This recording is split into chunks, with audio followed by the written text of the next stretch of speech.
Buenas tardes. Sí, buenas tardes. Es para mí un placer presentar el libro de estos grandes autores, aunque falta alguno más, me consta.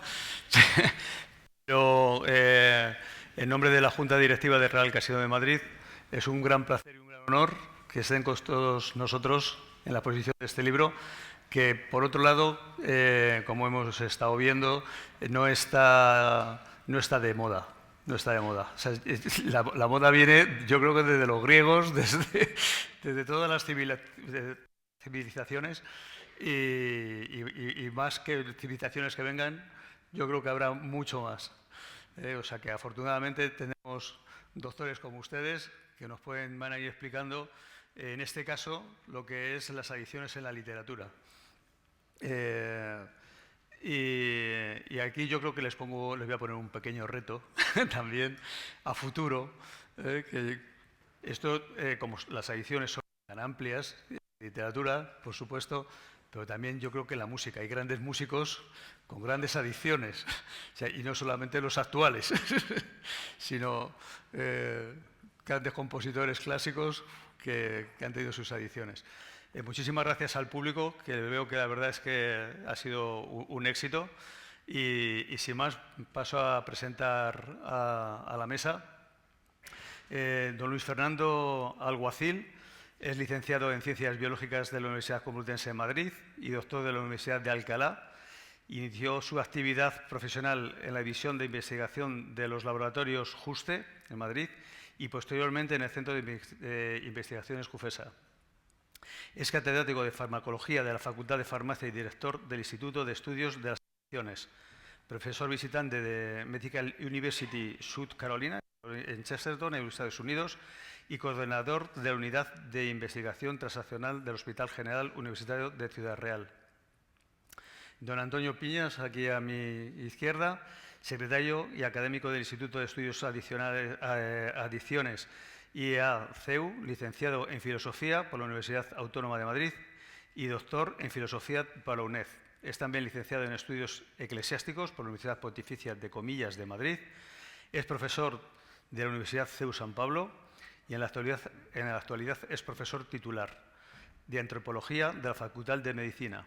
Es profesor de Antropología e Historia de Filosofía Antigua y Medieval en la Universidad Synergibus del CEU. Doña María Ángeles es escritora y crítica de cine, directora de Cinematnet Madrid, profesora monitora de la Escuela del Pensamiento y Creatividad. Obtuvo el primer Premio Nacional de Investigación Pedagógica del Consejo General de Ilustres Colegios Oficiales de Doctores y Licenciados de Filosofía y Letras de Ciencias de España, con el trabajo Enseñanza de Valores y Crecimiento Personal desde el Análisis Literario. Carmen González Martín, catedrática de Toxicología de la Facultad de Farmacia, Universidad de CEU San Pablo, miembro del Instituto Universitario de Estudios Adicciones, IACEU. Sus líneas de investigación son la neurobiología de las adicciones, los trastornos de alimentación y búsqueda de biomarcadores de la adicción, y pertenece a la Sociedad Española de Neurociencia, la SNC.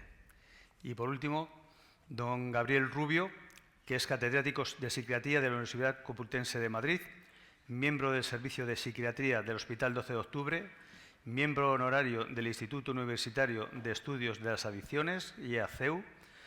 Es uno de los más reconocidos especialistas en el tratamiento del alcoholismo. Coordina el programa Ayúdate y Ayúdanos, que consiste en la integración de grupos de autoayuda de la Federación Alcohólicos de la Comunidad de Madrid, y es autor, pues, de más de 120 trabajos, con lo cual una vida prolija en la literatura. Y sin más, paso la palabra a don Juan Luis y ya podemos empezar. Muchísimas gracias.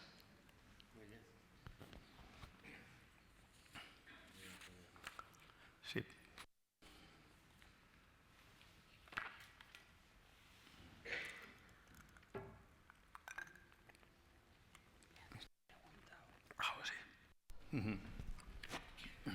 Bueno, buenas tardes a todos. Sí, luego la de... Vale.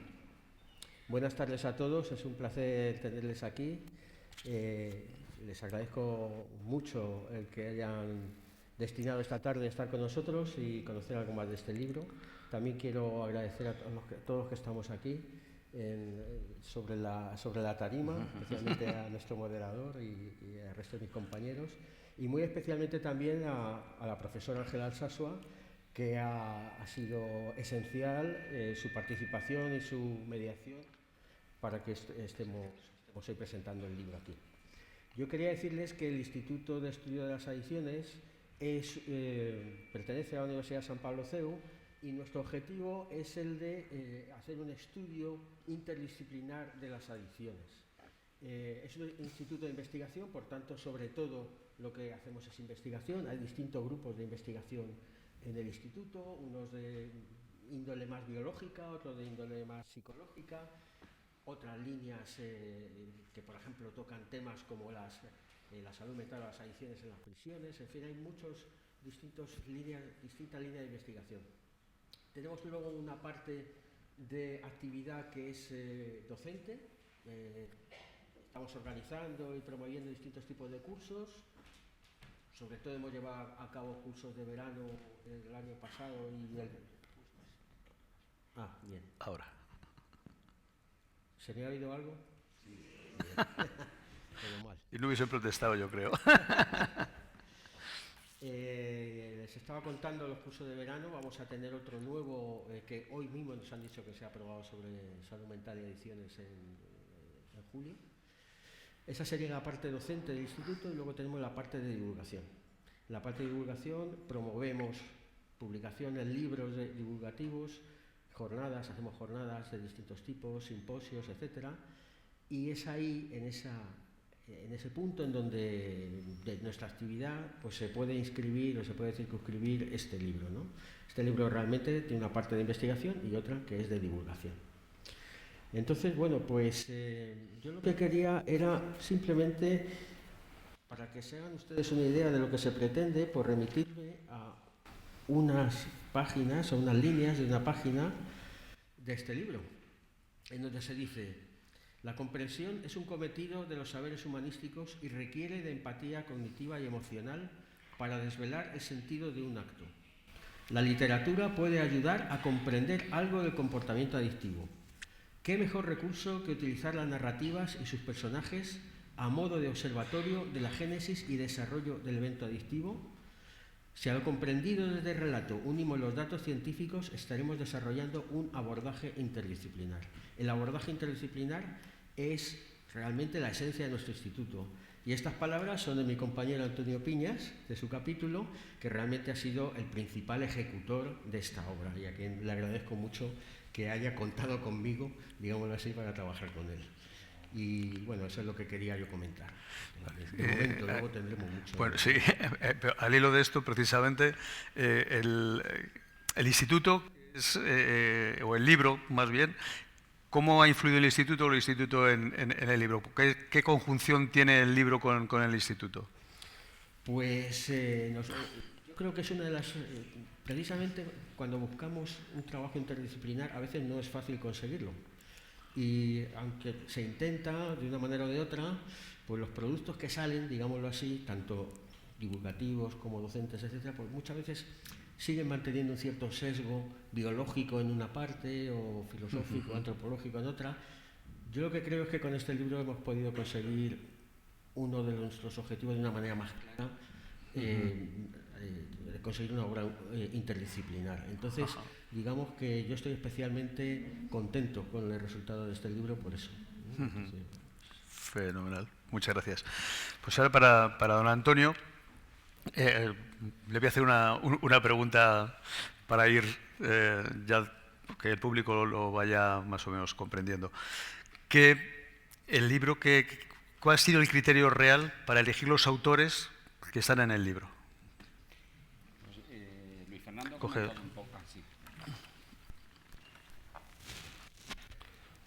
Luis Fernando ha dado la pista, ¿no?, de cómo hemos trabajado para hacer esta obra sinfónica, una polifonía, 21 autores 18 capítulos, hay algunos capítulos que están Un escritos poquito más. por 2 autores. De los 21 autores, aquí estamos una parte y entre el auditorio hay algún que otro. Acaba de llegar un autor.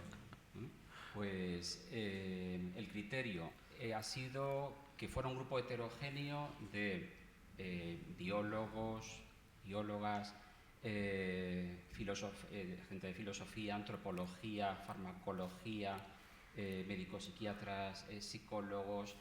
¿Con qué intención? Pues con la intención que ya adelantó en su momento Aldous Huxley, que Luis Fernando tiene un capítulo sobre este autor.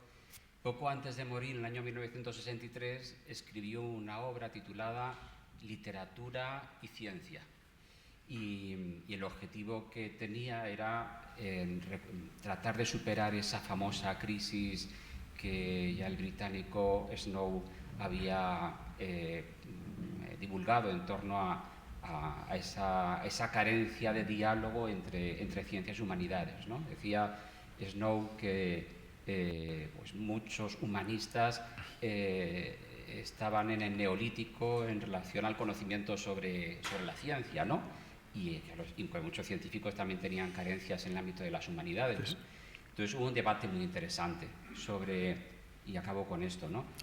La intención que hemos tenido con este libro es reconocer que, como en tantos otros casos, para conocer un problema tan complejo como son las adicciones, necesitamos esa dimensión objetiva, lo que las ciencias pueden aportarnos, esos datos duros, pero cómo no olvidar esa dimensión subjetiva, que es la dimensión del paciente, es la dimensión de la persona que padece la adicción, y el recurso narrativo aporta una información de oro para poder trabajar de forma conjunta entre lo que se sabe en el laboratorio, lo que se sabe en la consulta, aunque los psiquiatras, los psicólogos sí que tocáis bastante esa dimensión subjetiva, pero quizás siempre con ese sesgo del dato objetivo de las teorías, ¿no? Bueno, pues esa ha sido la filosofía de este libro, ¿no? El que fuera una polifonía entre lo científico, lo literario, lo antropológico, lo filosófico. Muchas gracias. Ahora, para doña María Ángeles, desde la especialidad del estudio de los valores, que es su especialidad, ¿qué es lo nuclear que nos enseña la novela El Santo Bebedor? El Santo Bebedor, en una primera lectura, es una novela muy breve, pero muy rica de contenido. Y pienso que en una primera lectura rápida uno se puede quedar en la superficie, en la línea argumental y decir, bueno, pues es un cuento fantástico de fantasía, me refiero. Y además muy bien escrito, porque no en vano Joseph, el autor, Joseph Roth, era uno de los, bueno, sigue siendo, aunque esté muerto, uno de los autores de Centroeuropa más importantes del siglo XX. Entonces, lógicamente, está muy bien escrita. Pero en una lectura profunda, en una lectura reposada, no es en absoluto, hay que decir, no es en absoluto una fábula con moraleja, no tiene ningún estilo didáctico, ninguna intencionalidad didáctica, pero encierra un mensaje y un aviso importantísimo. El mensaje es: el ser humano, por el hecho de ser ser humano, tiene dignidad, una dignidad inalienable en cualesquiera circunstancias. Y eso el autor lo centra en el personaje, que es su alter ego, por otra parte, ¿no? Un hombre consumido por la adicción al alcohol, en la línea ya terminal del proceso, que se va a morir, bueno, son las últimas semanas de vida, y sin embargo, él, con no poco humor, va diciendo en la novela: usted me ha comprendido a mí y mi honorabilidad. Yo soy un hombre de honor, que es tanto como decir, soy portador de dignidad.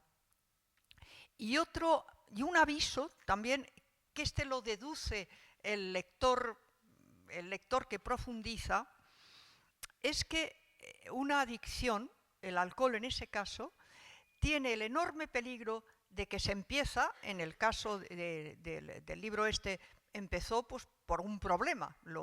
Mató a un hombre, lo metieron en la cárcel, es decir, hubo un detonante que hacía que quisiera evadirse, salir de la realidad, y empezó a beber. Pero una adicción atrapa, y atrapa despacito, va atrapando hasta que ya no puede salir. Y entonces al pobre hombre, que le dan 200 francos para que los lleve a Santa Teresita de Lisieux, y los va perdiendo, los va bebiendo, y le van sucediendo milagros que le vuelven a dar el dinero. Hay que decir, entre paréntesis, que él era de familia judía, jamás había sido religioso, pero en los últimos meses que vivió en París, consumido por el alcohol, solo, total pobreza, descubrió el catolicismo y para él fue un cielo literalmente que se le abrió. Entonces en la obra está la gracia divina que irrumpe, aunque él dice, es muy gracioso también, que dice que el lector no se asuste porque en los milagros no hay nada asombroso. Es decir, que al final es el amor de Dios, ¿no? Y entonces está ese aviso a navegantes, cuidadito, que con una adicción se empieza, por el motivo que sea, por evadirse, por probar, por lo que sea, y cuando uno se quiere dar cuenta, lo ha agarrado como un pulpo y ya no puede desprenderse. Y una segunda reflexión que ofrece el librito, para que, como digo, un hombre que había descubierto el catolicismo, es que la gracia divina irrumpe en su vida en forma de milagros muy graciosos, además, en la obra, pero el poco margen de libertad se lo respeta, porque al final la deducción es: la gracia no puede obrar sobre un ser pasivo, sí sobre un ser destruido, sí sobre un despojo humano, pero el despojo tiene que tener una actitud receptiva, libre, voluntaria. Entonces son como los tres hilos que a mí me han parecido interesantes en cuanto a un proceso de adicción, que es curioso porque los procesos de adicción están muy bien estudiados desde el principio hasta el final. Aquí está el final, justo el final, el momento ya de la muerte. No sé si me estoy pasando de tiempo. ¿Puedo tirar? Tú me avisas, ¿eh? Vale. Entonces, hay que tener en cuenta además que el libro es una autobiografía. Una autobiografía no en cuanto a los hechos concretos, sino en cuanto a que Joseph Roth vivió sus últimos meses en París penosamente, en la pura miseria, solo y consumido por el alcohol. Y él escribe en las últimas semanas de Andreas, su protagonista, está proyectando su experiencia. Hombre, lo que no es experiencial es la descripción de la muerte, claro. Pero, a ver, la intuía porque estaba muy consumido. Y en el final del libro, cuando Andreas se muere a los pies de Santa Teresita, dice él: ojalá Dios nos dé, es decir, se involucra, nos dé a todos los bebedores una muerte igual de feliz. Y no fue así, porque el pobre Joseph Roth ingresó en un hospital de pobres en París aquejado de una neumonía. Y en el hospital confundieron los síntomas de la neumonía con el delirium tremens. Entonces su muerte fue horrorosa. Todavía hay una cosa curiosa, el libro este fue su testamento de la trayectoria vital que él había vivido. Joseph Roth murió en mayo de 1939 y el libro se publicó en septiembre de ese mismo año, de tal manera que Joseph Roth tuvo esa muerte horrible en mayo y su alter ego tuvo la muerte salvadora en septiembre. Entonces, es un librito, es casi poco más que es una novela corta. Es muy curioso porque la edición que yo tengo Yo creo que ha sido por cuestiones de editorial, luego le han puesto un suplemento, un estudio del editor. Yo creo que por rellenar, porque no les daba ni el lomo. Pero es densa, ¿eh? O sea, luego cuando se lee hay que irle sacando toda la enjundia. Muy bien.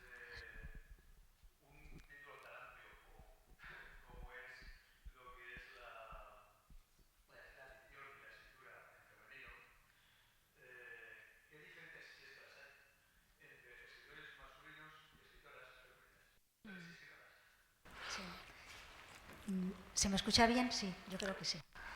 Bueno, a mí me va a ser imposible hablar de un autor y un libro en concreto porque justo la particularidad de mi capítulo es que menciono a muchas escritoras y me es más complicado.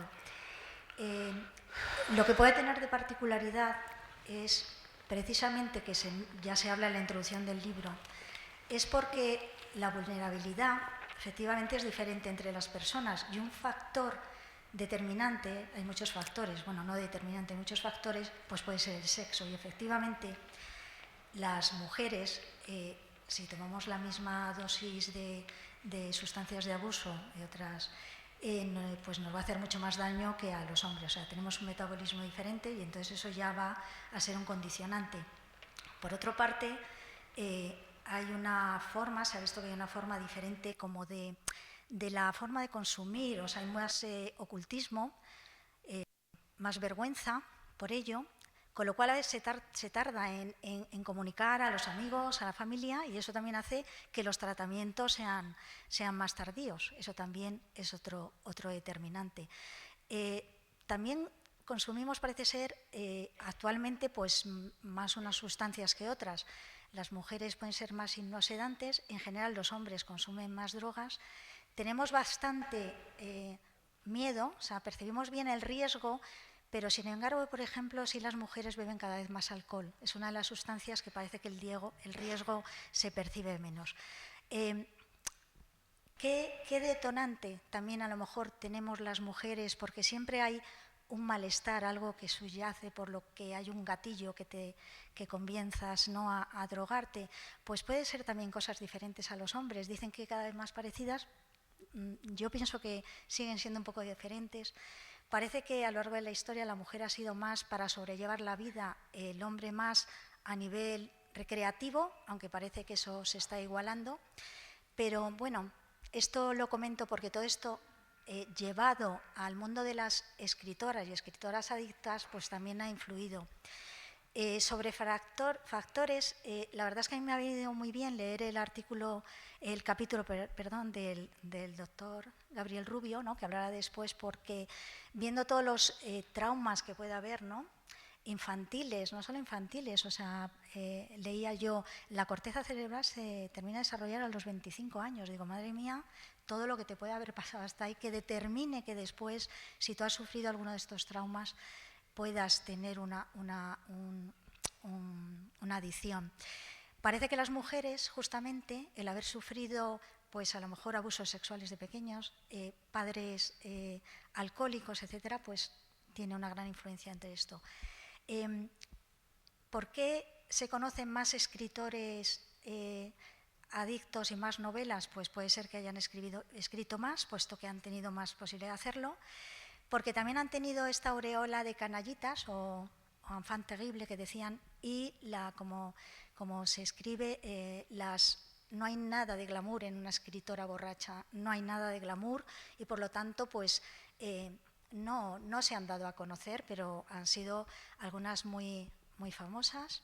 Yo he intentado hacer una recopilación, empiezo en el siglo XII, también me paráis por favor, porque he intentado empezar en el siglo XVIII. Las mujeres escriben, por supuesto, desde el principio de los principios, porque pensaba el siglo de las luces. Pues cuando llegó al siglo de las luces, buscando siempre escritoras, si puede ser adictas y si puede ser que escriban sobre adicción, que esa era mi búsqueda, porque si no era muy amplio. Pues a pesar del siglo de las luces tampoco encuentro, porque tenían bastante complicado el poder llegar a la educación y poder escribir. Y es en el siglo XIX realmente en la que algunas de estas escritoras, George Sand y otras, empiezan a escribir y bajo seudónimos. Luego ya vemos ahí una dificultad. Siempre digo que han tenido de difícil, que les ha hecho el poder llegar después a ser adictas, ¿no? George Sand, que es una mujer, pues ya ella sí que consumía opio, y en alguna de sus novelas, pues ya esa novela, pues la protagonista justamente, pues para no pasar la noche de bodas con la persona que no quería, pues utiliza el opio. Y para mí en el siglo XIX hay una escritora, yo creo que es muy importante, que es Emily Dickinson. Esta escritora americana estuvo mucho tiempo en su habitación, no sé si lo sabéis, bueno, es que tienen que leer mi capítulo. Y está ahí encerrada, y le influyó mucho otra mujer francesa, que es Barrow Browning, que utilizaba, yo cuando leía ponía hasta 40 gotas de láudano al día. Después he leído capítulos de mis compañeros y esto me parece poco, ¿no? Pero le influyó mucho. Y quiero mencionar a Emily Dickinson porque tiene uno de los poemas que habla ya y empieza diciendo la locura de ser cuerda. Entonces, hay un punto para mí también importante que quería mencionar, y es este hilo también, o esta barrerita entre creatividad, locura, creatividad y el haber consumido drogas, ¿no? Y fijaros que esto de la locura de ser cuerda es un título de libro que luego utilizó Rosa Montero, ¿no? Y por este tema de qué punto, iba a decir qué puntito, ¿no?, te puede dar de creatividad el haber consumido alguna de estas sustancias. Hay algunos siglos antes de que realmente empiece el siglo XX y casi después de la ley seca, en la que hay escritoras, cuando queráis paso a Gabriel, hay escritoras que no es que ellas hayan querido buscar drogas, sino que, y eso tengo aquí con profesor Álamo, López Muñoz, que han escrito sobre la utilización de sustancias, ¿no?, en las boticas del siglo XIX, ¿no?, como los médicos no podían estar prescribiendo pues opio, las mezclas con alcohol, que es el láudano, hachís, cocaína, ¿no? La reina Victoria masticaba cocaína para el dolor de muelas, ¿no?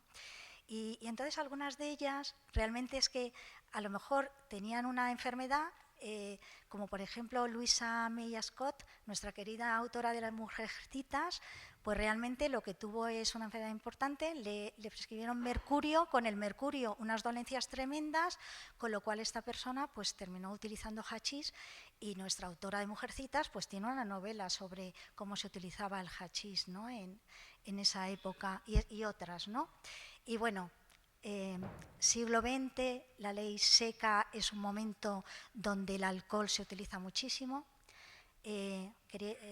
Tenemos a Dorothy Parker, a Zelda, que era la mujer de Scott Fitzgerald, que lo utilizaron mucho en los psiquiátricos incluso, ¿no? Se podía dar el alcohol. Y ya es cuando se desaparece esta ley seca, donde el alcohol está muy permitido, y eso lo he leído en el capítulo sobre el nadador, que no sé si están aquí mis compañeros, pues queda ahí bien claro, ¿no?, este uso del alcohol. Uso posterior de otras sustancias. En el capítulo hablo también de la drogadicción, del consumo del tabaco, de querer dar ese aspecto de mujer segura, varonera, mediante la utilización también de estas drogas, que esto sigue hasta hoy en día, desgraciadamente, el consumir parece que tener más poder. Y bueno, ya solo para terminar, actualmente, aparte que ya las mujeres hablan abiertamente, incluso hay libros de amas de casa, cosa que también ha estado siempre muy oculta, ¿no?, el ama de casa bebedora, ya se escribe y hay libros sobre ello. Últimamente también leo sobre otros tipos de dependencias, que me voy a arriesgar a mencionar, también escrito por mujeres, por Annie Ernaux, premio Nobel, ¿no?, sobre pasiones, la pasión amorosa, podemos estar hablando de una adicción, comportamiento de mujeres en las codependencias, el papel de las mujeres cuando el marido es adicto, cómo se porta el compañero, beber porque bebe el otro, ahí tenemos el libro Días de vinos y rosas, ¿no?, porque bebe tu compañero, bebo yo, y tú bebes porque bebo yo. Y las lealtades, ¿no? La codependencia. Y digo las lealtades porque casi con esto a lo mejor le paso la batuta a Gabriel Rubio. Gracias.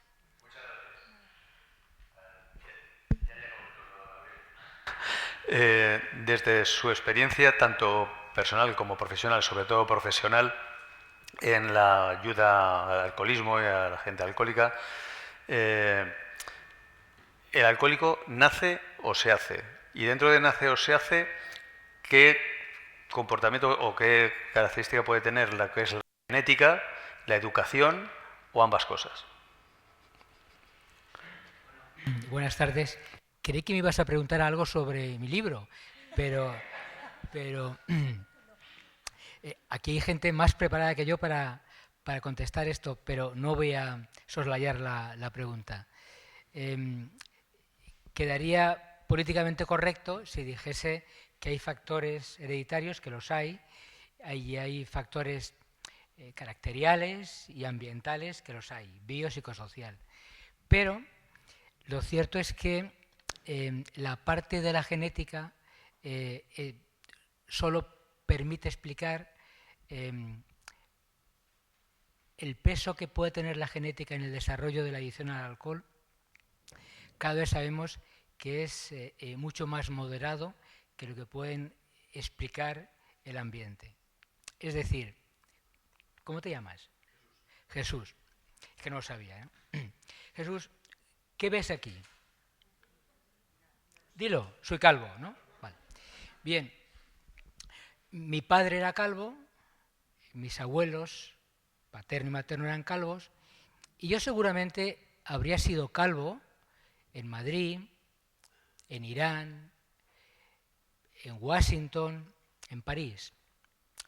Sin embargo, si yo hubiese tenido padre y madre dependientes del alcohol, abuelos maternos dependientes del alcohol y abuelos paternos dependientes del alcohol, y hubiese nacido en Irán, yo no habría podido ser alcohólico, por mucha genética que tuviese.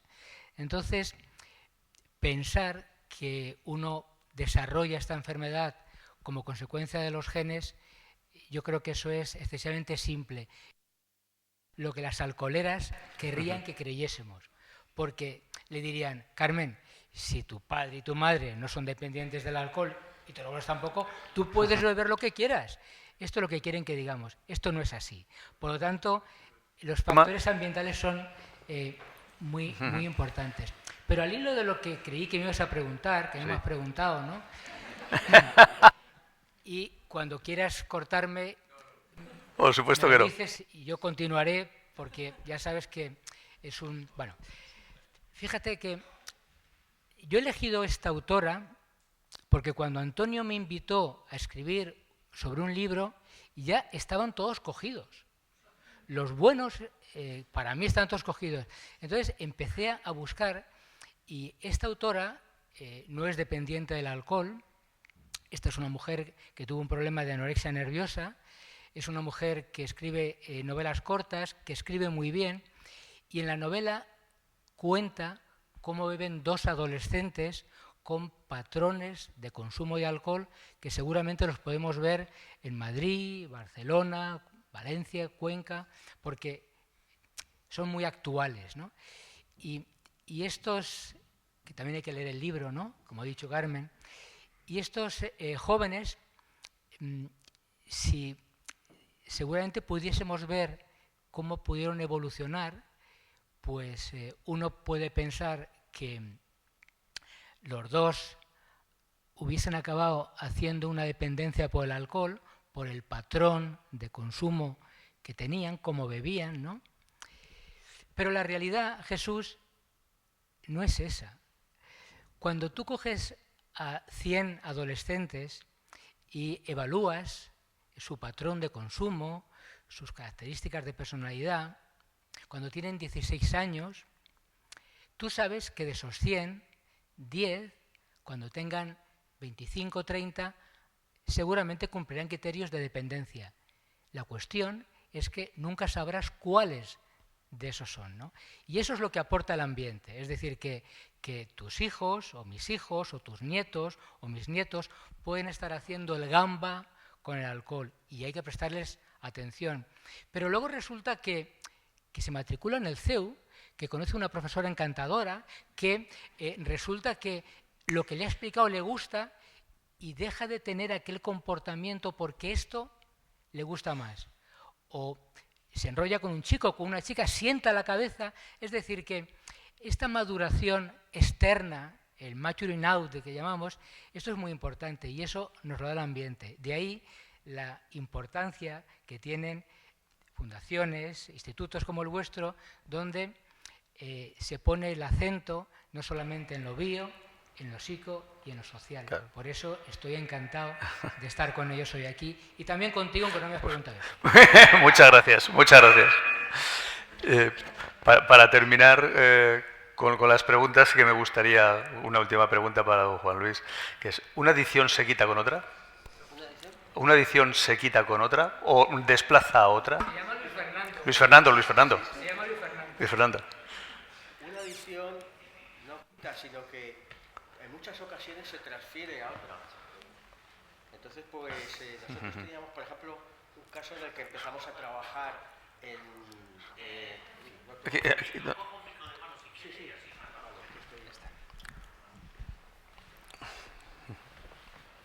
Un fenómeno en el que estuvimos trabajando cuando estuvimos en el hospital de Ciudad Real era algo que estaba ocurriendo cuando se hacía cirugía bariátrica para que es la cirugía de disminución de peso. Entonces, determinados pacientes exhibían una conducta tipo adictiva hacia la comida antes de la cirugía y por eso eran obesos mórbidos, una parte, Y cuando se hacía esa cirugía de la obesidad, al poco tiempo habían perdido muchísimo peso, ya no podían atracarse, ya no podían comer excesivamente porque el tubo digestivo que había quedado tras la intervención no se lo permitía y empezaban a beber.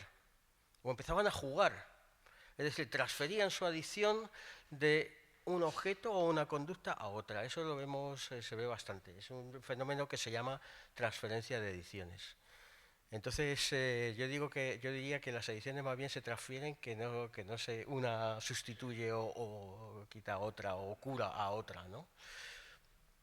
Hay sustancias que se están utilizando ahora, drogas, para tratar las adicciones a otras.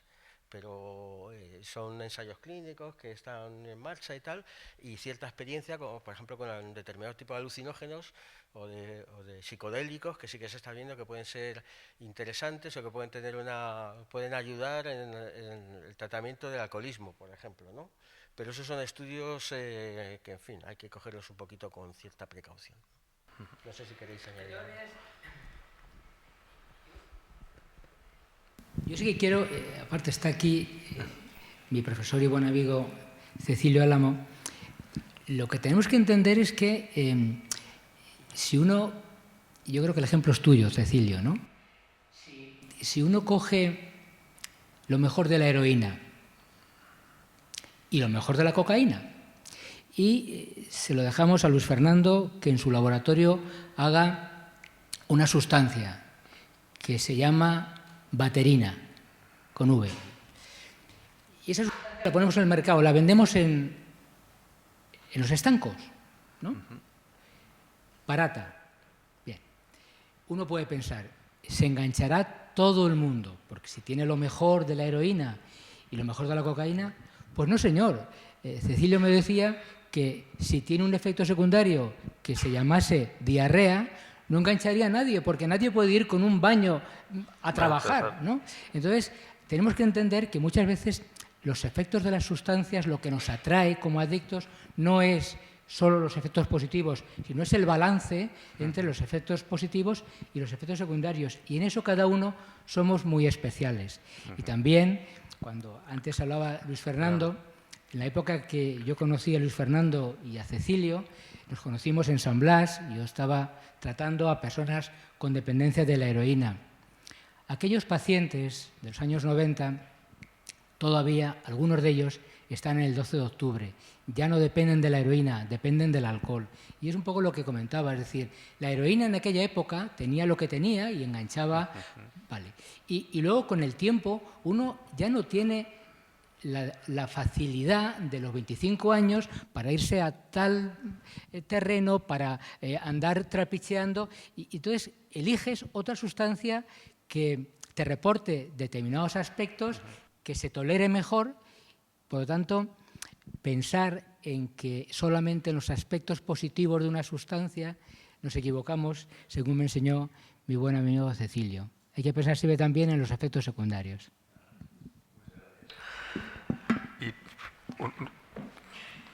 A propósito de lo mismo, yo puedo decir que en los años en que trabajaba mucho con adolescentes normalmente con la adicción, en principio al alcohol, la adicción empezaba por inseguridades. En algunos podía empezar por hacerse el hombrecito, pero normalmente era por inseguridad.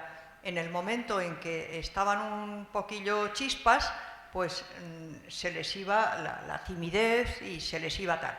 Claro, cuando se pasaba ese efecto, pues resulta que seguían teniendo los mismos granos en la cara, seguía siendo igual de patoso, lo cual quiere decir que la siguiente vez tenía que consumir más cantidad para evadirse, para aturdirse y para ser un figura.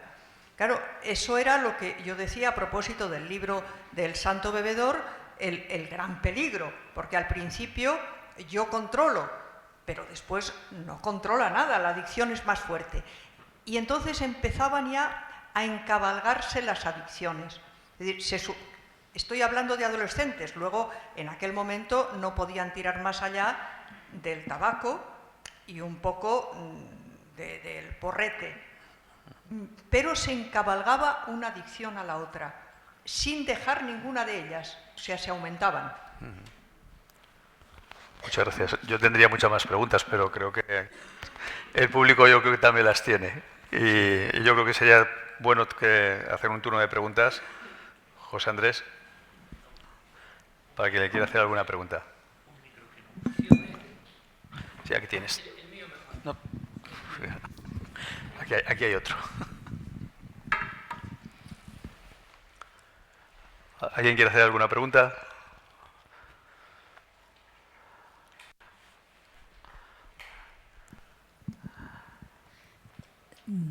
Bueno, a propósito del libro, lo que quiero decir es que yo no he tenido mucho tiempo para leerlo porque es muy denso y tiene muchísima información. Pienso que es más bien un libro de consulta, porque está muy interesante. He leído algunos de los capítulos que a mí me interesaban más. En segundo lugar, lo que quería decir sobre las adicciones es que yo he conocido a personas que eran adictos a todo. O sea, empezaban bebiendo, jugaban, fumaban, todo lo que podían. O sea, no es que fuesen una transferencia, sino que era para todo. Y por último, quiero comentar que esta mañana leí en el periódico, ponía seguridad en el uso de las drogas, era el titular.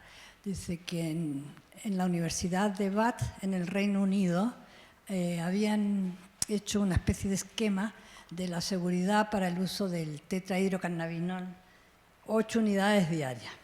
Pero ¿cómo que 8 unidades diarias? Eso se dan los primeros días, porque todos sabemos que se produce tolerancia. Entonces no puede ser cómo esas informaciones llevan a error y a confusión en la gente, porque no puede ser que digan, te tomas 4 vasos de vino a la comida y 4 a la cena y con eso ya tienes tus unidades seguras. Y no sé cómo se puede combatir ese tipo de información, porque me parece... Pues no sé si lo viste.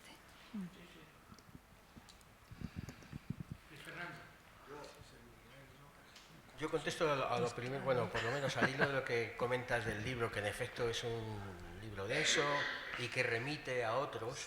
Bueno, yo diría que todos los libros a los que se remite en este, pues tienen interés. Y entonces que la lectura de los capítulos pues puede también orientar un poco a cada uno de los lectores hacia determinadas obras en concreto. Por ejemplo, el Santo Bebedor, que por cierto, este verano he leído un compendio, los cuentos completos de Joseph Roth, con lo cual no hace falta comprarse el librito este tan pequeñito, se puede comprar uno bien gordo, en donde está la leyenda del Santo Bebedor y muchos otros capítulos y escritos de Joseph Roth que yo creo que son interesantísimos. Entonces, bueno, un poco el libro pretende también eso, ¿no? O sea, orientar las lecturas según los intereses de cada cual.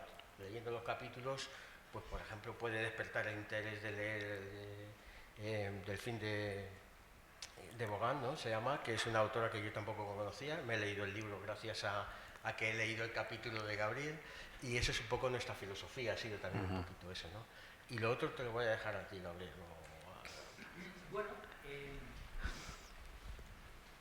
Bueno, yo lo que creo es que estamos en un momento donde el peso de las tabacaleras va disminuyendo, el peso de las alcoholeras también, y bueno, y estamos en un momento donde está en auge el peso de la industria que se dedica a comercializar el cannabis, el THC. Bueno, hay países donde en algunos estados ya es... Y es algo que está ahí, que va a estar cada vez más. Es decir, ahora mismo, si tú quisieras hacer un ensayo, como nosotros hemos querido hacer un ensayo con THC, llevamos 4 años peleándonos porque nadie nos quiere apoyar, porque si está vendido, ¿para qué vamos a darle a un investigador que vea si es mejor que el placebo? Pero si lo vendo, entonces, bueno, pues esto nos tenemos que acostumbrar a que esto es así. Los médicos, los científicos, tenemos que poner un poco de orden en eso, pero lo tenemos difícil. Pero yo lo que sí quisiera explicar, porque tú has hablado, Carmen, ¿no?, de que hay muchos escritores o escritoras que tienen una adicción. Si escriben bien, no es porque tengan una adicción, es porque son muy buenos escritores, a pesar de la adicción. Cuando uno lee un libro de un escritor que tiene una adicción al alcohol o a la cocaína, fundamentalmente hay veces que es autobiográfico y uno puede descubrir, cuando está leyendo lo que le ocurre a un autor en esa narrativa, uno puede descubrir lo que esa persona vivió durante esa época que estaba atravesando en sus primeros momentos, en los momentos intermedios. Por lo tanto, hay una parte autobiográfica que a cualquier lector le puede servir para poder entender cuál es la experiencia de un dependiente o una dependienta del alcohol cuando están en su proceso de intoxicación o se están recuperando.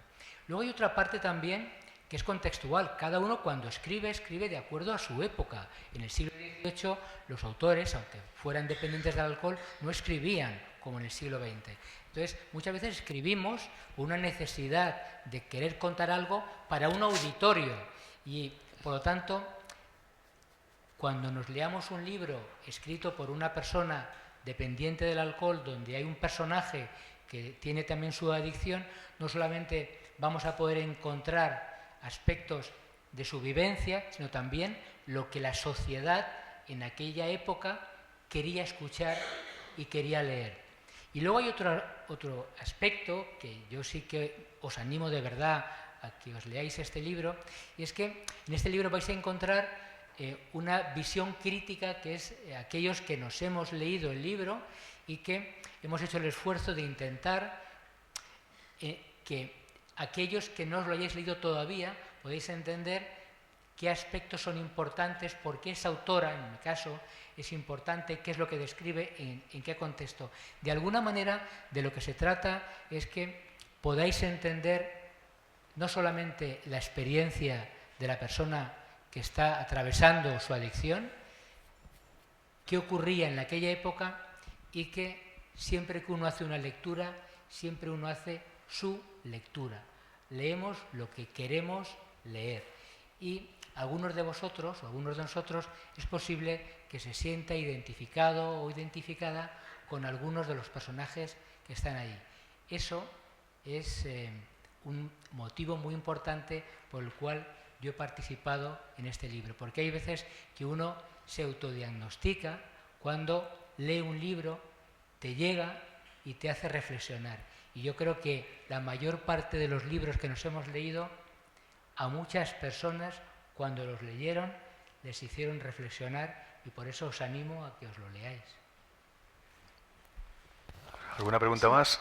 Yo puedo decir... Yo tengo una pregunta para o sea vale. que sí, bueno, pero puedes hablar lo que Sí, puntualizar. era respecto a lo que había comentado Gabriel, que las escritoras que yo he mencionado eran grandes escritoras, adictas, y muchas de ellas han escrito, las que menciono es que todas en sus libros hablan de adicción y muchas veces con su propia experiencia.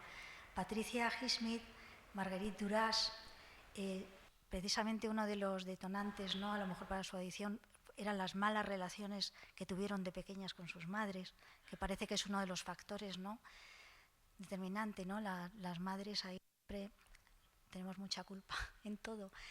Las malas madres. Y bueno, pues ahí lo mencionan estas mujeres, por supuesto. O sea que has hecho muy bien en decir cada una en su momento. Y yo quería otra vez eso, mencionar esta importancia y que salgan a la luz, no tanto, para mí no es tanto estas escritoras, ¿no?, que haya que comentar si eran adictas o no, sino cuáles son los detonantes, ¿no?, qué es lo que hace, ¿no?, que se termine consumiendo, y también dar este toque de atención y llamamiento al problema de las amas de casa. Vuelvo a hablar de la soledad, la culpa, la vergüenza. Actualmente también en mujeres parece ser muy brillantes, súper trabajadoras, con la injusto que está repartido, ¿no?, los trabajos profesionales laborales, pues ese estrés parece ser también que hace aumentar un mayor consumo de sustancias. Entonces, bueno, que se le dé mucha importancia, que se trate de evitar, y que ojalá, bueno, no sé, Gabriel podrá decir si van mucho a las consultas, qué difícil. Has escrito un libro importantísimo, ¿no?, ¿cómo es la campana de cristal? ¿Cómo detectar si se convive con un alcohólico, ¿no? ¿Cómo comentas? El laberinto de cristal, la campana de cristal de Silvia Plath.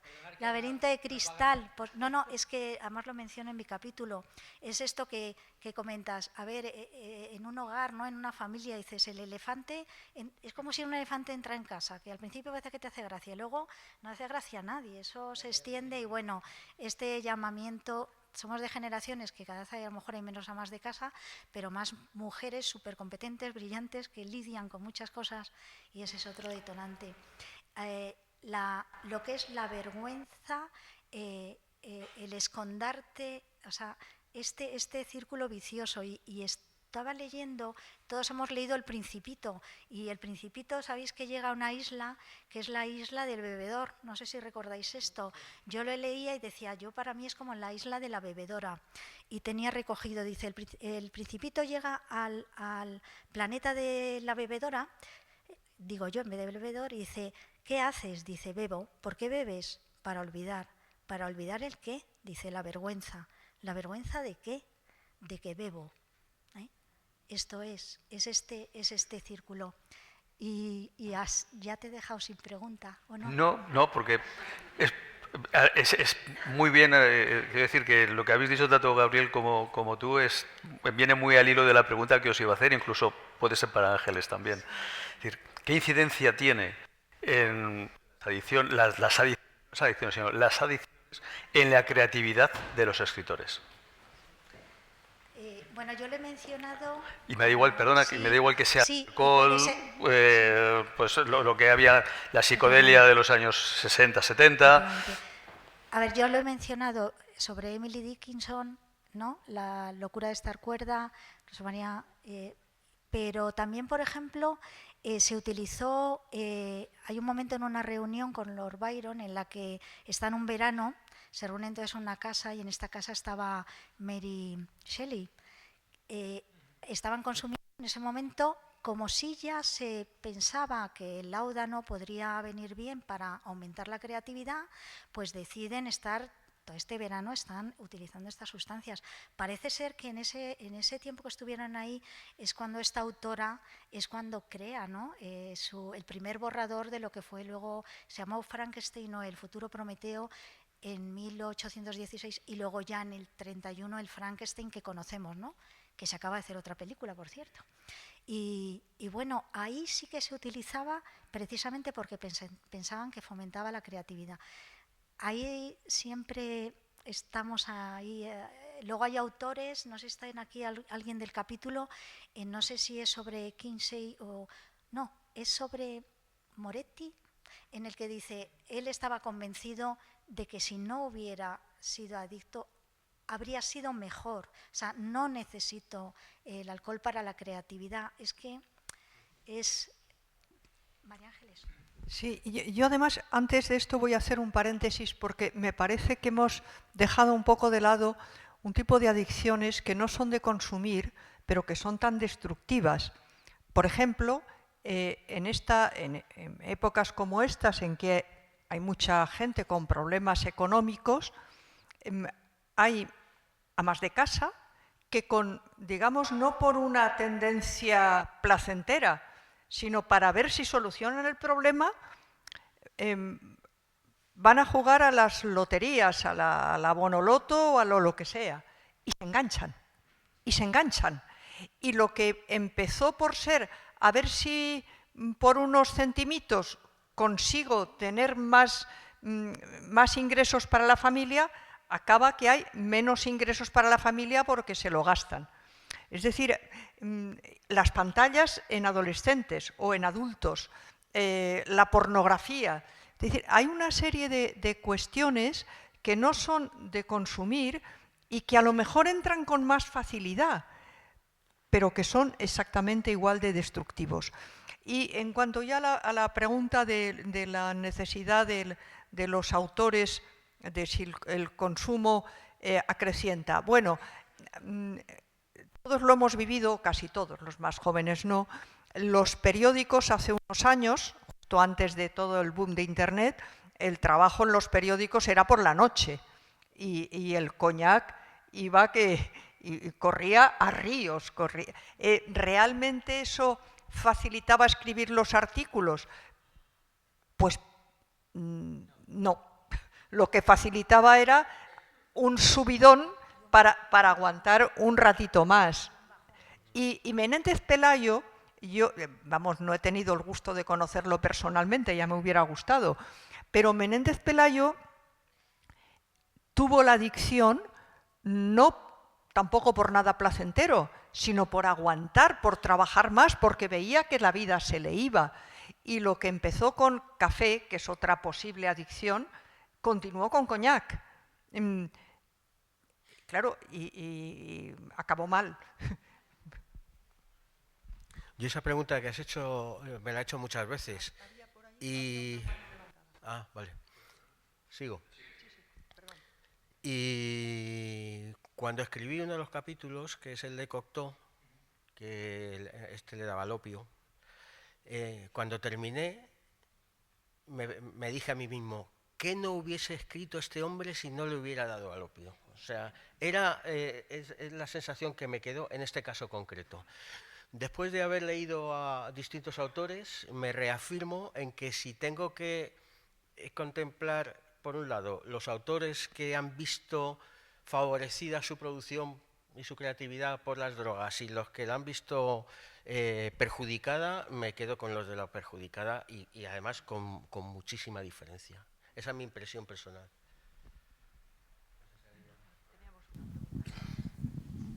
Sí, buenas tardes. Bueno, parece que todos tenemos interiorizado que las adicciones son, pues eso, adicciones a las cosas malas, ¿no? Como las drogas, el alcohol, el tabaco. Pero yo no sé si hay algo observado o estudiado a algún tipo de cosas que nos pueden, en principio, parecer positivas. Por ejemplo, adicciones a la literatura, adicciones a la música, adicciones a cosas que consideramos todos positivas. No sé si desde el punto de vista patológico puede tener alguna consideración. Quizá la pregunta sea un poco rara, ¿no? Pero... No es rara. Lo que pasa es que no encaja en el concepto de adicción. Es decir, la adicción no solamente es un hábito que es un hábito patológico, es un hábito donde perdemos el control de ese hábito y ese hábito provoca consecuencias negativas físicas, psicológicas y sociales. Un hábito que sea escuchar música o tocar muy bien el violín, donde uno se gana muy bien la vida y como consecuencia de tocar muy bien el violín es capaz de viajar y de que su hijo vaya a Harvard y su nieta vaya a Cincinnati, no podemos considerarlo adicción porque no tiene ninguna consecuencia negativa más allá de las 14 horas de ensayo. Por tanto, quizá cuando a veces se habla de la adicción al trabajo, donde efectivamente uno puede ser adicto al trabajo y generar consecuencias negativas en su familia, estaría en el límite, pero por definición, cuando uno tiene un comportamiento adictivo, tiene que tener consecuencias negativas. Por tanto, eso de lo que usted habla sería un hábito, sin más. Habría gente que diría, hombre, tú es que estás obsesionado con esto, vale, pero no entraría dentro del concepto de adicción. Buenas tardes. En la literatura filosófica, al menos durante algunas décadas del siglo XX, fue muy común el uso de la absenta por parte de los, de los filósofos, ¿no? Entonces yo no sé si en el equipo de ustedes que han elaborado el libro hay algún filósofo y algún capítulo dedicado un poco a las adicciones dentro del mundo de la filosofía.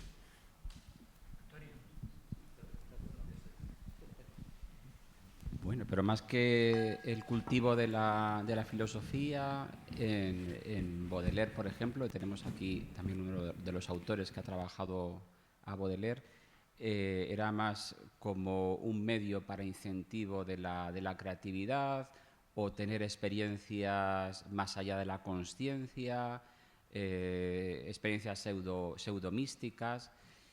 Pero yo lo que no he leído es que se utilizara para incentivar una mayor racionalización, comprensión teórica. Eso no lo he visto yo. No. De todas maneras, yo tampoco lo he visto, pero hasta ahora. Pero cuando Jesús planteaba esta pregunta, vamos a ver, seamos realistas.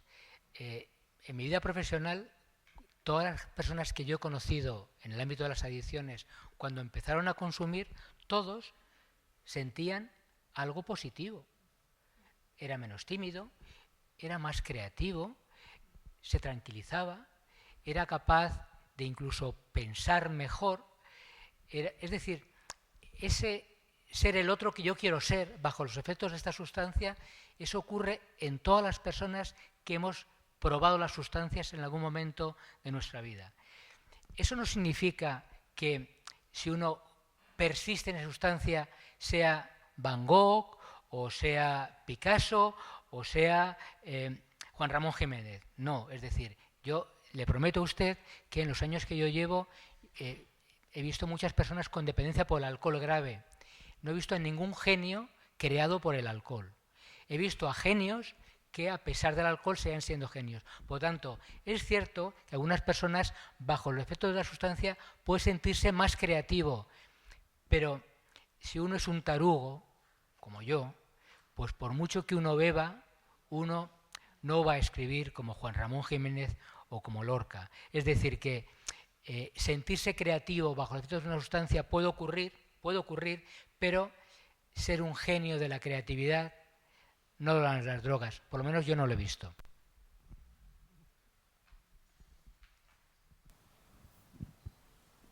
Sí. Vale. Sí, que algo que se ha dicho sobre el santo bebedor y reconocer la dignidad del adicto, pues me ha recordado pues, a ejemplos de personas que sufren adicciones y que por no sentirse reconocidos o verse solos, pues al final vuelven a recaer porque no tienen esa perspectiva sobre ellos, no se sienten reconocidos.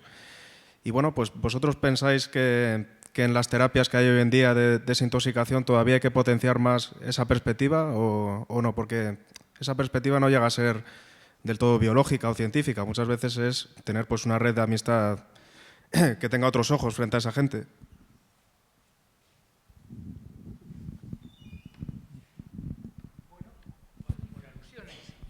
Bueno, yo creo que en la desintoxicación es la desintoxicación, es salvar el síndrome de abstinencia, los síntomas, con alguna medicación para evitar complicaciones. Ahora bien, de lo que usted hablaba, esa dignidad que debe tener cualquier persona, sea uno dependiente del alcohol, tener una esquizofrenia o un trastorno bipolar, no se la deberíamos de quitar a nadie, tenga la patología que tenga. Pero abundando en lo que usted cuenta, digamos, hay modelos de recuperación, como los que tenemos los profesionales del 12 de octubre, donde tenemos un modelo de recuperación en el alcoholismo, y en ese modelo de recuperación, en función del momento en el que la persona está, llevo 15 días, 3 meses, 6 meses, 1 año, 10 años, hemos sido capaces de diseñar estrategias psicoterapéuticas para que inicialmente predomine lo cognitivo-conductual, en un segundo momento, en el primer año, terapias basadas en la regulación emocional, y últimamente estamos en el desarrollo de estrategias terapéuticas para la recuperación de valores que los tenían, pero que a la hora de tomar decisiones pasaban a un segundo plano esos valores porque primaba el alcohol. Entonces, en ese recorrido cognitivo-conductual, regulación emocional y recuperación en valores, lo que tenemos que ver es qué terapia encaja en qué momento. Y obviamente estas terapias de tercera generación, aceptación y compromiso, pues desde nuestro punto de vista encajan a partir de la persona, cuando la persona lleva en torno a unos 2 años de recuperación. Y termino diciendo que en todas las fases de esa recuperación la persona tiene su dignidad y es también motivo por los que estamos aquí a la hora de cuando un amigo o una amiga tiene una dependencia por el alcohol y está sentada a nuestro lado, pues realmente si no queremos estresar su cerebro límbico, deberíamos de pensar que igual que uno no fuma delante de alguien que ha dejado de fumar y tiene un cáncer de pulmón, pues uno tampoco debería pensar, uno tampoco tiene que pedirse una cervecita diciéndole a la persona, no te importa que me beba una cerveza porque yo a ti no te voy a dejar beber porque eres alcohólica. Entonces, yo creo que en muchas ocasiones es la sociedad la que a veces se lo pone un poco difícil a la persona que se quiere recuperar para comportarse de manera digna.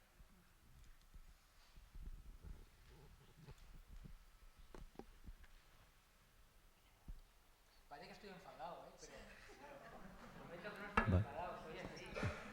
¿Hay alguna más? Por ahí. Vosotros cuando digáis, yo, a lo que vosotros queráis.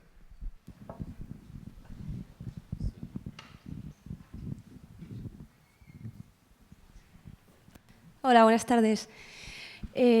Yo quería hacer, bueno, más que una pregunta, una reflexión, ¿no? No sé si me imagino que lo habéis pensado, me gustaría saber vuestra opinión en cuanto al paralelismo entre adicciones y literatura, que es de lo que se trata. No he leído vuestro libro, pero de todo lo que habéis hablado y pensando muchos escritores, escritoras, poetas que han sido adictas a distintas sustancias, puedo pensar, la literatura, el arte, técnicamente puede servir para sublimar, para transformar, para expresar, para canalizar, ¿no? Se entiende como algo positivo. No obstante, hay muchos ejemplos, por ejemplo, como el de Alejandra Pizarnik, la gran poeta que se suicidó a los 36 años, que tenía varias adicciones, se cree también bipolaridad, no se sabe. Y en cambio ella inicialmente trató de hacer de las palabras, del mundo de las letras, su resguardo, su refugio. Y sin embargo, en sus diarios consta, ¿no?, cómo sufría, batallaba con ellas. De hecho, como 2 meses antes de suicidarse, le escribió a Julio Cortázar, su amigo: Julio, las perras palabras me están matando, puntos suspensivos, etc. Entonces, me parece interesante cómo se puede volver en tu contra, ¿no?, ese arma de doble filo que puede ser la literatura para una persona que tiene un problema severo de adicción y como en contraste con otros, al contrario, ¿no?, les sirve a lo mejor para ver más la luz, como John Fossel, el premio Nobel, quizá, que también es alcohólico. Bueno, fue alcohólico. Entonces, me resulta inquietante cómo el mundo de la literatura puede impulsarte para ver más la luz, o al contrario, ¿no? Para meterte más adentro, en tu oscuridad, en personas que sufren estos problemas. Pues, si puedo solo contestar yo sobre dos autoras que son muy poco conocidas porque precisamente se suicidaron y son, claro, estas mujeres apenas se las conoce, pero eran 2 premios Pulitzer de poesía, son Anne Sexton y Sylvia Plath, que escribió La campana de cristal.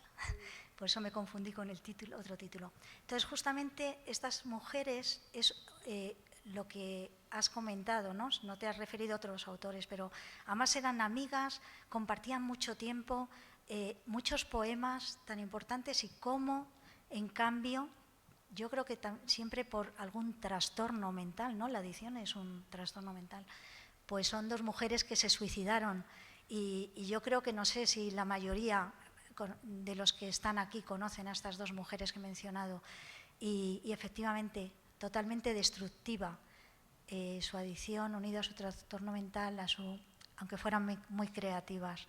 Entonces, hay un libro de un hombre que se llama Montesinos, que habla mucho sobre la creatividad, los poetas, los escritores y el suicidio, el porcentaje de suicidio, y ahí da números, estadísticas, y parece que bueno, hay mayor posibilidad de suicidio, pero sería para a lo mejor ahí es muy importante, ¿no? Un curso sobre salud mental, adicción, creatividad, a mí me parece importantísimo. Ese sería otro libro, a lo mejor, otro curso, y muy importante su intervención.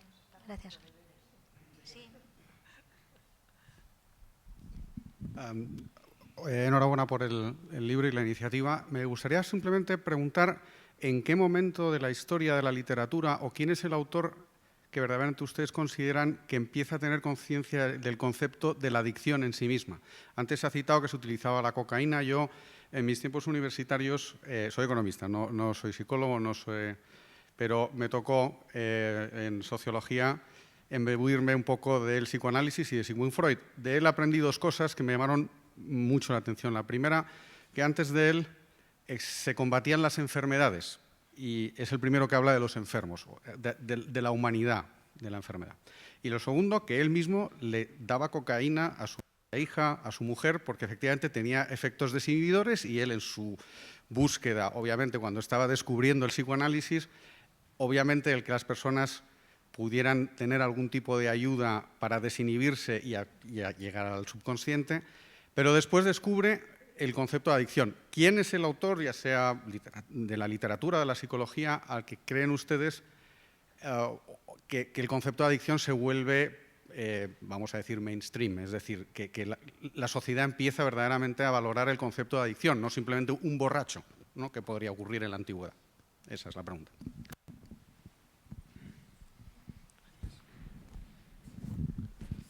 El concepto de adicción no es algo que el autor que escribe sobre su biografía tenga y lo expone.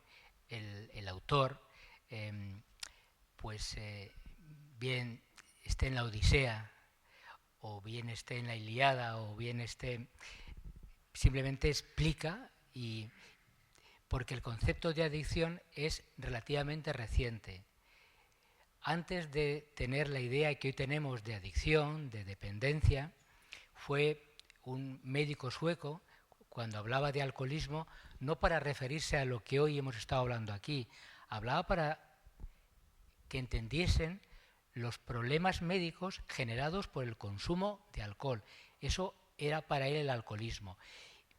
Porque lo que no podemos perder de vista es que en el consumo de una droga tan nuestra como es el alcohol, que la tenemos ritualizada en la Iglesia, cuando el sacerdote transforma ese vino en la sangre de Cristo, bueno, pues todas las sustancias desde la prehistoria han tenido una finalidad para los rituales, y por lo tanto en aquella época seguramente no habría adictos como hoy los entendemos.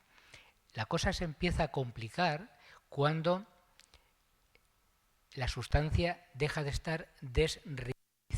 ya no se utiliza para rituales, se utiliza para el ocio, ¿no? Por lo tanto, es muy difícil encontrar una biografía o una obra literaria donde el individuo intente explicar su experiencia adictiva, porque lo único que podría explicar en el siglo XIV, me lo estoy inventando, es cómo bebía. En aquella época, si uno bebía mucho, seguramente se consideraría un vicioso. Por lo tanto, es muy difícil para nosotros encontrar una obra literaria donde podamos decir que aquí aparece reflejado un dependiente del alcohol, cuando seguramente las bases de ese autor a la hora de explicar su experiencia, el concepto de adicción no existía ni en él ni en la sociedad que lo rodeaba, porque es un concepto relativamente reciente, pero es muy interesante su aportación.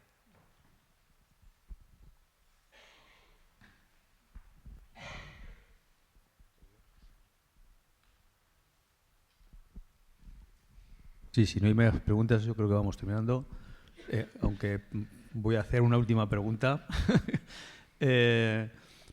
Lo que es la adicción... Pero no te he preguntado por tu libro. No, es para quien la quiera coger. Las adicciones se quitan o siempre están latentes, tanto físicamente como mentalmente. Yo contesto desde el punto de vista biológico. Desde el punto de vista biológico, cada vez estamos viendo que las alteraciones que se producen en el sistema nervioso en modelos animales, pero también en clínica humana, son muy persistentes, tan persistentes que incluso pueden pasar a la herencia, porque hay cambios descritos epigenéticos, es decir, no sé si están ustedes familiarizados, pero la genética son nuestros genes que determinan cómo somos en parte, aparte del ambiente, pero luego esos genes se pueden expresar o no dependiendo de circunstancias ambientales, que hace que sufran determinadas modificaciones que puedan dar lugar a que funcionalmente un gen que podemos tener y que funciona perfectamente deja de funcionar, o al contrario, ¿no? Esas son las modificaciones epigenéticas que van más allá de la herencia. Bueno, pues hoy conocemos modificaciones epigenéticas en nuestro cerebro producidas por los consumos crónicos de distintos tipos de drogas y que por tanto pueden producir un efecto que dura al menos durante toda la vida del individuo afectado. O sea, toda la vida puede ser. Algunos son más reversibles, otros menos, pero en cualquier caso lo que sí que se puede afirmar de una manera clara es que muchos de los cambios biológicos que producen los consumos crónicos de droga de abuso pueden permanecer casi a perpetuidad. Lo cual no quiere decir que estemos condenados, por supuesto, porque la adicción, como ha quedado claro aquí, y lo verán ustedes en los distintos libros que puedan manejar a raíz de esta primera introducción, pues es algo mucho más que biológico, en el sentido de que los componentes ambientales, humanos, culturales, tienen tal capacidad de modulación que ese tipo de cambios biológicos pues pueden, digámoslo así, soslayarse, superarse o podemos convivir con ellos. Pero lo que sí que es cierto es que van a existir y se van a producir y van a estar allí. Y eso se ha visto con distintos tipos de drogas. En mi caso, que tengo un poquito más de conocimiento de ello, con los opiáceos son bastante bien conocidos.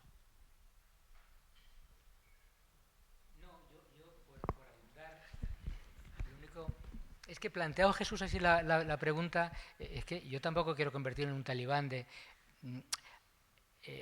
dependencias. Personas con dependencia pueden ser leves, moderados y graves. Vale. Entonces, una persona con dependencia leve, que hace unos años no lo clasificaríamos como dependiente, sino que abusa del alcohol, ahora sí, dependiente leve, esa persona está condenada a no beber en toda su vida si va a ver un psiquiatra.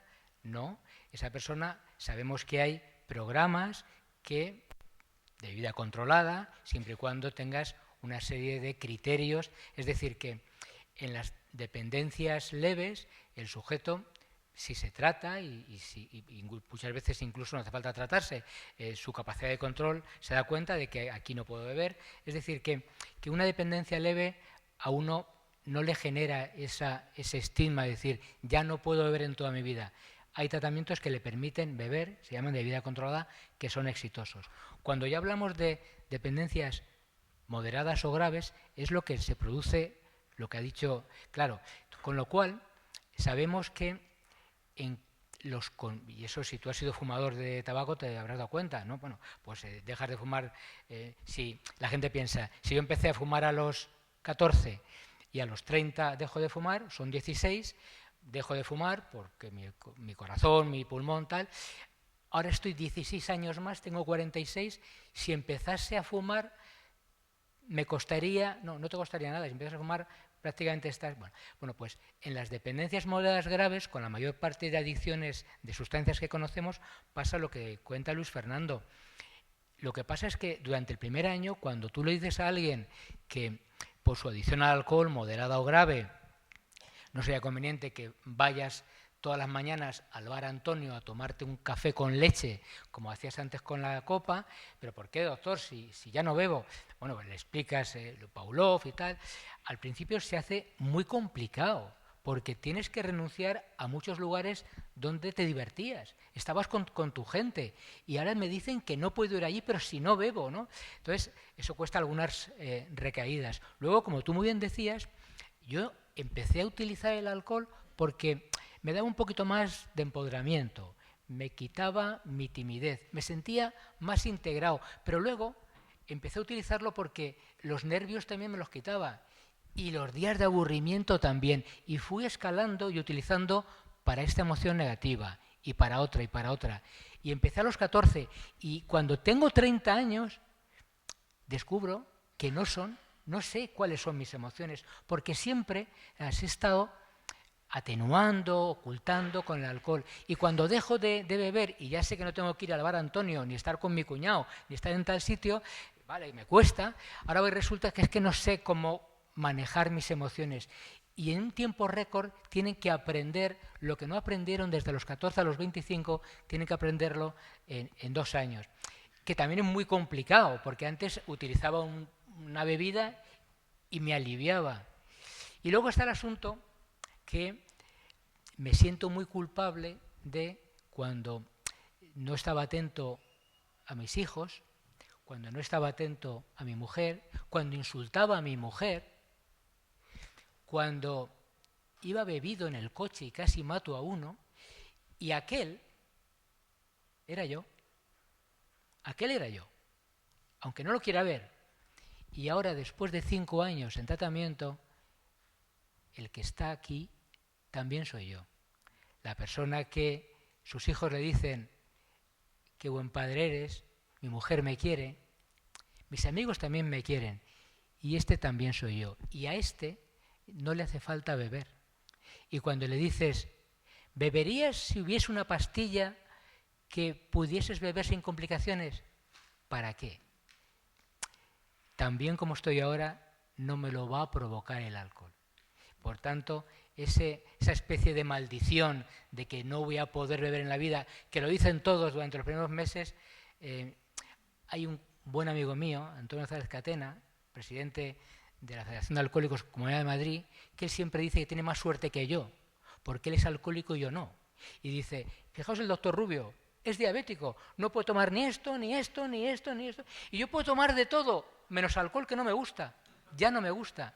Entonces, bueno, veamos que después de años hay gente que ha positivizado aquella experiencia y se sienten personas con dignidad, mucho más dignas de algunas de las personas que están por ahí circulando.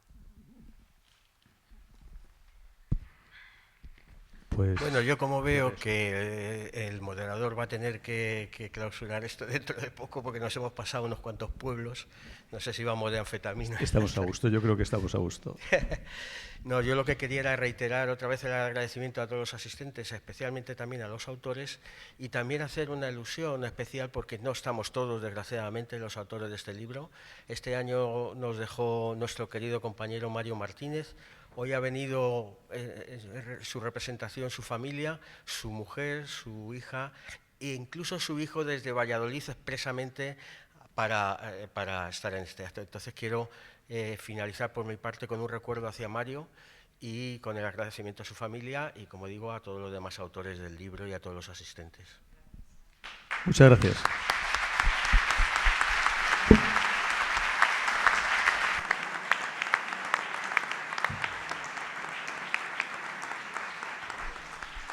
Pues con esto, y dando las gracias a este elenco de profesores, que ha sido una maravilla, y dando las gracias también a Ángela Alsasua, que nos ha hecho posible este encuentro, damos por concluido el acto. Muchísimas gracias.